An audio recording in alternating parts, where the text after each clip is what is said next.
হুম। হ্যাঁ, আর মনিটাইজার হবে তারপরে, মনিটাইজার হবে তারপরে। মনিটাইজার করতে হবে অনেক সময় লাগে, 4,000 ঘন্টা ওয়াচ টাইম পূর্ণ করতে হবে, 1,000 সাবস্ক্রাইবার কমপ্লিট করতে হবে। 1,000 1,000 সাবস্ক্রাইবার কমপ্লিট করতে হবে ফার্স্ট টাইম। এখনো 1,000 হয়নি, এতদিন ধরে ভিডিও করছি না, এখনো হয়নি। বন্ধুরা সবাই সাপোর্ট করবে, সবাই সবার পাশে থাকবে, তারপর নাকি তুমি আগাতে পারবে। আমি সবসময় টাইম বার করে তোমাকে টাইম দিই, তাহলে তোমাকেও তো আমাকে টাইমটা দেওয়া উচিত। এবার আমি যেই টাইমে লাইভ করি আমার সারাদিন হয় না, কারণ আমি কাজে বাজে থাকি। আর এই সকালবেলা লাইভ করবো, সকালবেলা তো সবাই লাইভ করে, ওই জন্য আমার লাইভ করা হয় না।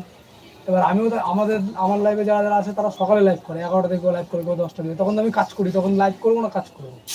কারণ কাজে গিয়ে তো এইসব মোবাইল টোবাইল ঘাটায় না লোকের সঙ্গে। এবার মানে কি সোশ্যাল মিডিয়াতে আসা মানে তুমি জানো তো? হ্যাঁ, এটা কি সোশ্যাল মিডিয়াতে আসতে গেলে, মানে তুমি যদি সোশ্যাল মিডিয়াতে আসো, তুমি কিছু বুঝতে পারবা, কিছু জানতে পারবা, ভালো খারাপ সব কিছু তুমি বুঝতে পারবা। এবার কি ফেসবুক ইনস্টাগ্রামে ফট করে তুমি তুমি ভাইরাল হয়ে যাবে একবার, ভালো ভিডিও করলেই ভাইরাল। আর পাবলিক যত দেখবে, অডিয়েন্সরা দেখবে তোমাকে, তত সাপোর্ট করবে, তুমি ফটাফট ভাইরাল হবে। আর ইউটিউবে কি বলবো, একটু বেশি খাটনি করতে হয়, একটু ধৈর্যর ব্যাপার। ইউটিউবে দেখো না, অনেক অনেক মহিলারা আছে ইউটিউব করে। এবার ইউটিউব